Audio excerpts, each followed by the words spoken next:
Do you solemnly swear that the testimony you shall give to the court and the jury in the matter now pending shall be the truth, the whole truth, and nothing but the truth, so help you God? Yes. Thank you. Hi. So once you sit, I'm going to tell you that you have to keep your voice up. We want to keep our air conditioning on, so just if you'd speak loudly into the microphone, that would be great. Yes, thank you. Go ahead, Mr. Lally. Good afternoon. Good afternoon. Could you please state your name and spell your last name for the jury? Yes, my name is Renee Stonebridge, last name Stonebridge, Stonebridge. And what do you do for work, ma'am? I am employed through the Chief Medical Examiner's Office at Boston as Director of Cardiac and Neuropathology and Medical Examiner. Now, if I could ask you just a few questions about sort of your educational and work history background, if that's all right. Yes. Starting with your bachelor's degree, where did you go and what, if any, area did you receive a degree in? So I went to SUNY at Stony Brook in New York. I was a double major in biology and Germanic languages and literature. I graduated with a Bachelor's of Science degree. After that, I went to the American University of Antigua for medical school, and I graduated with honors, magna cum laude. After that, I did a 4-year combined anatomic and clinical pathology residency program at NYU Winthrop Hospital in Long Island, New York. After that, I did a 1-year forensic pathology fellowship at the Boston office of the Chief Medical Examiner. And after that, I did a 2-year neuropathology fellowship program through Brown University at Rhode Island Hospital. And doctor, are you board certified? Yes, I am board certified in anatomic pathology, clinical pathology, forensic pathology, and neuropathology. And if you could just explain to the jury a little bit about what does board certified mean? Board certification means that every medical specialty has their own board. So for example, the American Board of Pathology dictates whether or not you can be board certified based on certain criteria. So you have to meet certain criteria, meaning that you have to complete a certain number of surgical specimens, a certain number of autopsies, and then once you meet that criteria, you can take an exam, which, if you pass, leads to your board certification. Now, if I could ask you just a couple, and your board certification is up to date at this point, is that correct? Yes. In each of those areas that you just spoke of? Yes.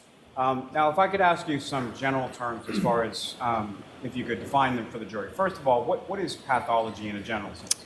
Pathology is essentially the study of any sort of disease or abnormal state of the body tissues. So anything that can go wrong in the body and any of the body systems is essentially the study of pathology. And now, starting with anatomic pathology, what is anatomic pathology more specifically? Anatomic pathology consists of the study of surgical specimens. So for example, if someone goes to the hospital to have a tumor removed, that specimen will go to pathology. The pathologist will look at it, cut it, look at specimens under the microscope, order any ancillary tests if necessary, and then make a diagnosis, which is then conveyed to the clinician. Anatomic pathology also consists of cytopathology, which is looking at individual cells. And then it also consists of autopsy pathology. And as far as clinical pathology, what does that mean? Clinical pathology is anything that is lab-related in pathology. So if you have to get blood drawn and then the results come back, that is clinical pathology. If there's any sort of blood work that needs to be done, for example, if you're going to have a surgery and they have to cross-match and type you in case of a blood transfusion, that's considered clinical pathology. Also microbiology, so anything infectious. So essentially anything that goes through a lab is clinical pathology. And what is forensic pathology? Forensic pathology is the study of autopsies in a medical legal sense. It doesn't necessarily mean that it's always going to be something that is legal. Sometimes it may be just a person who has not seen a doctor in many years, dies at home, there's no physician that is willing to sign a death certificate. So we work on those types of cases, plus anything that is non-natural. Now, neuropathology, what is that? Neuropathology is the study of the brain, spinal cord, eyes, muscles, and nerves. And if you could, just again in general terms, as far as casework is concerned, related to your work as a director of the neuropathology, can you explain to the jury sort of what it is that you do with respect to neuropathology? Yes, so my job primarily entails me to be a consultant for the medical examiners. So the medical examiners have a certain set of criteria that they follow in order to determine whether or not a brain needs to be saved for a neuropathologic analysis. So upon following that criteria, if the brain is saved, it gets put into formalin, which essentially fixes the brain so it firms it up, so it makes it easier to analyze. So after the brain has been fixed, I usually let them fix about 2 weeks. Sometimes it could be a little more, a little less, depending on circumstances. I will then look at the brain, take photographs of it from all sides, and then cut the brain, take photographs, document any sort of abnormalities, and then if I feel the need to take sections to look at under the microscope, then I will take those sections. They will be processed through histology. I will look at the slides. Sometimes you may have to add in additional testing, for example, immunohistochemistry, to see if there's anything in particular that you cannot maybe diagnose solely on looking at the histology. And then once that is done, I will issue a report to the medical examiner, and then they use it in terms of determining their cause and manner of death, if necessary. Now, as far as that formalin process, as far as the solution is concerned, is there a typical time period that the brain would have to be in that solution prior to you examining it or cutting it or any of those other things? Usually about 2 weeks, give or take maybe a few days here and there, but I usually try to let them fix at least 10 days minimum. And again, in general terms, with respect to the types of cases that are referred to you, what types of cases are typically referred to you? So part of the criteria that we use is that any cases for children or babies under the age of 2 years, those always come to me. Also, if there is any cases that have blunt head trauma that may be suspicious or homicidal in nature, those will typically come to me as well.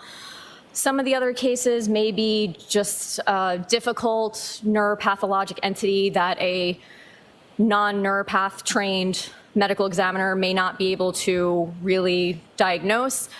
And then sometimes there's cases that are just surprise cases where the medical examiner opens up the head and they see something interesting or abnormal, and they decide to save that case for me to look at further. Now,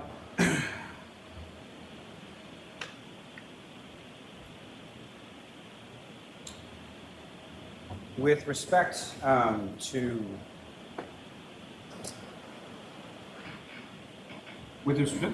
the cases that you do see, at some point did you become involved in analysis or testing of a brain belonging to John O'Keefe?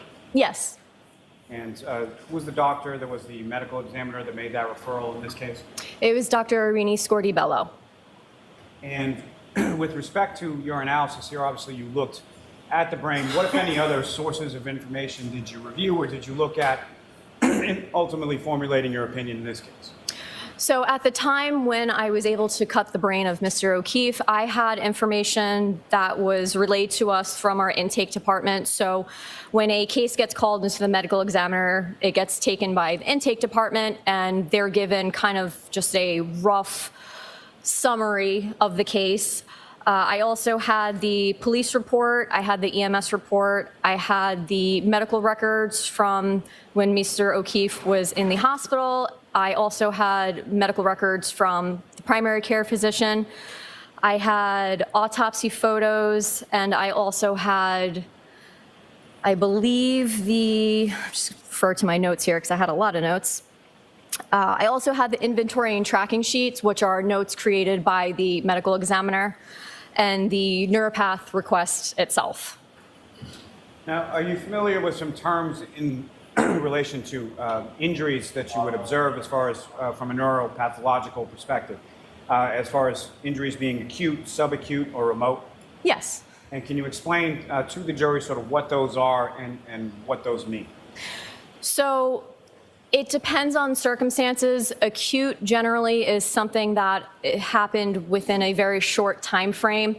So when I refer to something as being acute, I usually refer to that as something that's occurring from the time of an injury to maybe a day or so afterwards. As I said, it's variable dependent on circumstances. Subacute is something that has not happened within the last few minutes, few hours, maybe even a day, and maybe something that is now in the process of healing. And then chronic is usually something that has happened a while ago in the past. You may see some sort of evidence of some type of injury in a chronic state. You may also not see any evidence because it may have completely healed by that point. And so from your analysis in this case, how did you characterize, in your opinion, from everything that you reviewed as far as the injuries you observed in Mr. O'Keefe's brain? The injuries I observed were acute injuries, meaning that they probably occurred minutes to hours.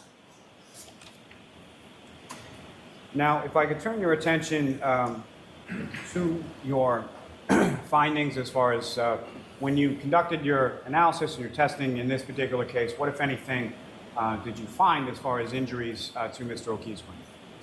So when I look at the brain, what I do is I look at all surfaces from all sides. And one of the things that I look for is anything grossly obvious, meaning anything I can look at the brain and see that there's something there that shouldn't be there. So one of the first things I noticed was a subarachnoid hemorrhage. And subarachnoid hemorrhage is something that occurs when you have bleeding within the leptomeninges. The leptomeninges are a very thin membrane that encase the brain and the spinal cord, and there should not be blood freely floating within the leptomeninges. So if you have a subarachnoid hemorrhage, most of the time, the causes are either a ruptured aneurysm, which is something I would see upon cutting the brain, or some type of trauma. So that was the first finding. Can I stop you there just for a second? Of those taking notes and for our court reporter, could you spell the type of hemorrhage and the membrane? Yes. Subarachnoid is SUBARACHNOID.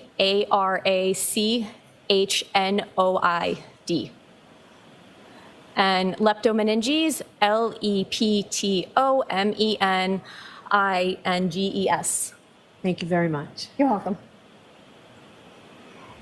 Now, with regard to anything related to the aneurysm that you indicated that you would have seen, what, if anything, did you see during the course of your review or testing or analysis of Mr. O'Keefe's brain?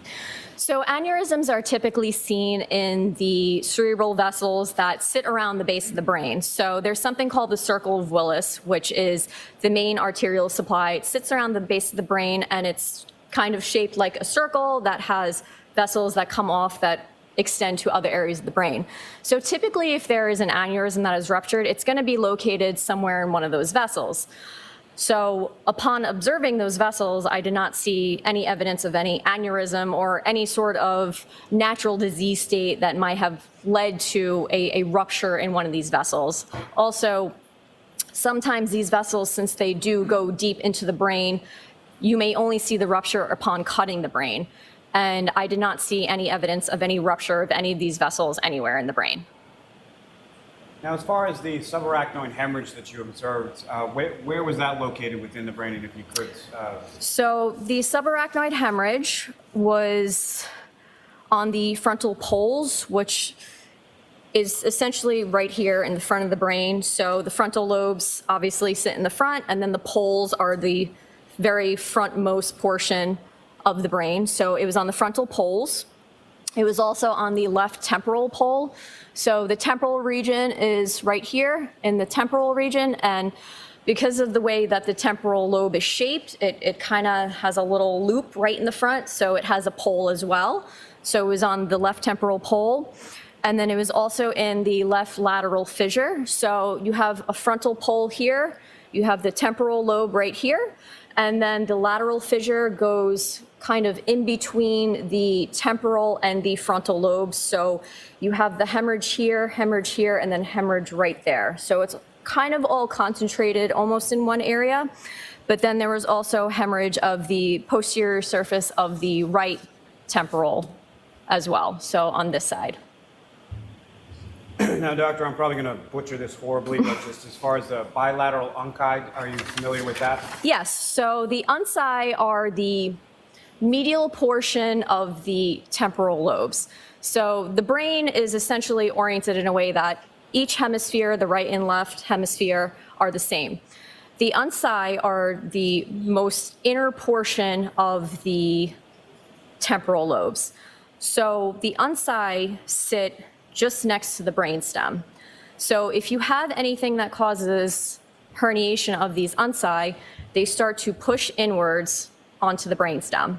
So say this is the brainstem, here the unci, they start to push in. And because the brain is within the skull is hard, you have no room for any sort of expansion of the brain. If there is herniation, it will start to push in that area because the brainstem turns into the spinal cord and goes out of the skull through the foramen magnum. So you have this hole about this big or so at the base of the skull where the brainstem turns to the spinal cord, then comes out. So that's one of the only areas in which the brain can actually move because it's encased in the hard skull. So if you have herniation, it'll start to push and then push downwards. Could I ask you to spell unci? UNCI. And with reference to this bilateral unci area, what, if any, herniation did you observe? So when the unci herniate, it can be subtle. Sometimes if it's herniated enough, you may see hemorrhages in the brainstem. And this happens because this tissue is now pushing on the brainstem and it's essentially being compressed. So there was herniation noted, and then there was hemorrhage within the brainstem. Now, if I could ask you, doctor, just be familiar with the term or medical term known as a contusion? Yes. And can you explain just in general terms to the jury what you understand that term to mean? So a contusion is essentially a bruise. It's blood that's coming out from a blood vessel. It's a blood vessel that has been broken in some way, and now there's blood coming out. And are you also familiar with another term, part of that term, known as a punctate contusion?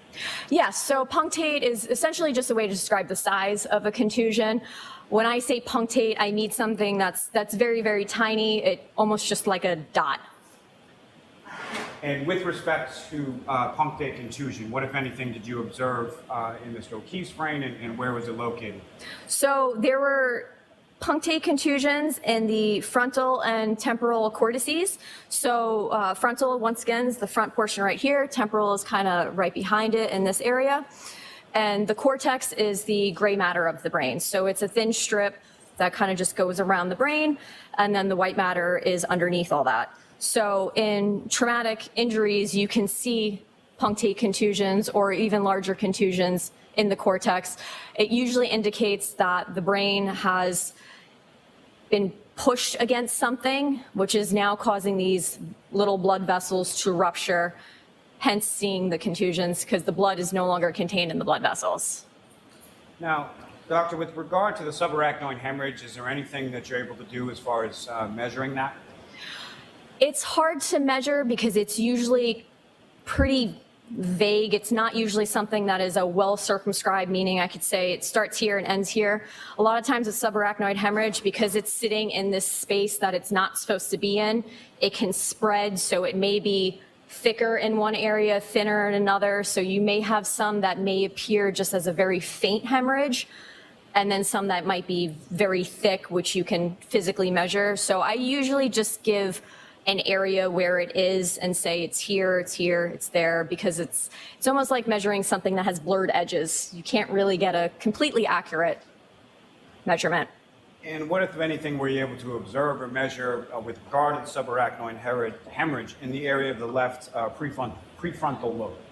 So it appeared thicker in that area, meaning that as opposed to it looking just like a faint red color that should not be that color, it was actually thick enough that it was obscuring the underlying brain parenchyma. If I could turn your attention, doctor, just back for a moment to the punctate contusions that you were testifying about before. As far as your observations of those, was that one or more than one, or How many did you observe? So there were multiple. There were multiple contusions to the point where it's not something that you can count. I mean, you could count it, but it would probably take a very long time.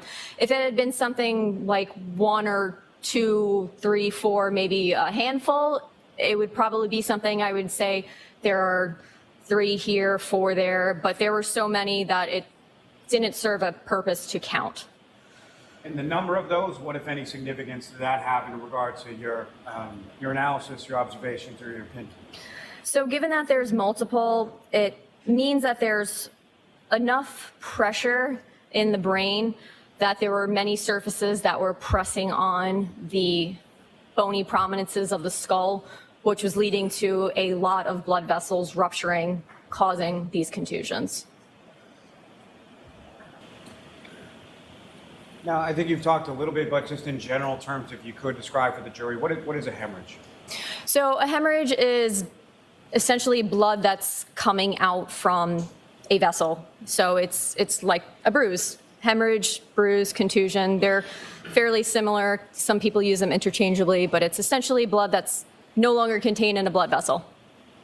When something is termed medically, based on your training experience, as a diffuse hemorrhage, what does that mean? So diffuse means it's over a very large area. It's not something that's just a tiny little area. You could say, okay, I'm looking at this person's, let's say, liver, and there's a 2 by 2 centimeter hemorrhage sitting right there in the right lobe of the liver. Diffuse would mean there's hemorrhage throughout nearly the entirety of the liver. Now, with regard to, you made a note as far as there being a diffuse hemorrhage within the pons, P-O-N-S, is that correct? Yes. Can you explain to the jury sort of what that means and where is that located within the brain? So the pons is part of the brainstem. So the brainstem starts right in the middle of the brain, and you have the midbrain, the pons, the medulla, and then it turns into the spinal cord. So the pons is kind of in the middle of the brainstem. And when you have hemorrhage in the pons, in this circumstance, it was because there was the herniation of those oci, which began moving closer and closer towards the pons, pressing on it, causing hemorrhage, because now the tissue is compressed, the blood is not going to be able to flow in and out freely, therefore hemorrhage. Now, with regard to the totality of what you reviewed in this case in regard to Mr. O'Keefe, were you able to form any opinions to a reasonable degree of medical certainty in regard to the injuries that you observed to Mr. O'Keefe's brain? I was able to determine that these are acute traumatic injuries. I know that based on what I observed and in combination with the autopsy findings, that this is due to some type of trauma.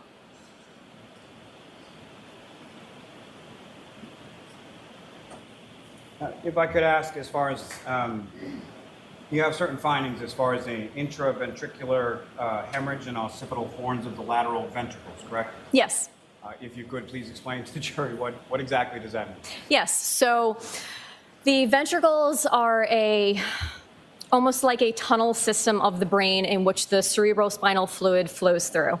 So the cerebrospinal fluid serves as a fluid that nourishes the brain. It provides a flow of nutrients, oxygen, things like that. And it starts in the frontal portion of the brain, and then it goes backwards towards the occipital, which is the back. And it also flows downward through the brainstem and then into the spinal cord as well. So the occipital horns of the lateral ventricles are in the back of the head, and having hemorrhage in those areas, in any area of the ventricular system, is usually indicative of some type of trauma. So there should not be blood freely flowing within the ventricular system. Now, Dr. Stonebridge, with regard to your findings, you mentioned that your findings were that the injuries were acute and that the injuries were the result of trauma, correct? Yes.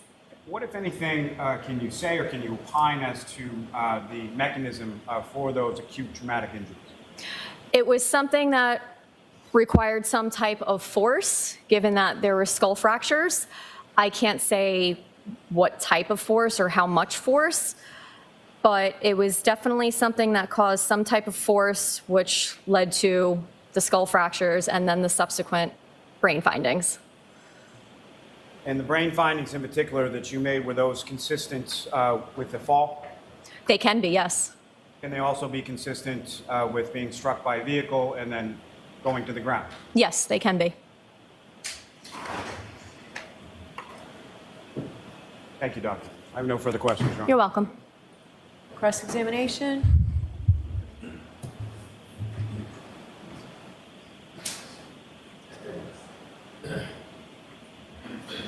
No questions, thank you.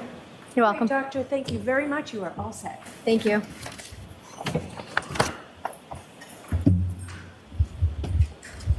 Mindful to step down. Thank you.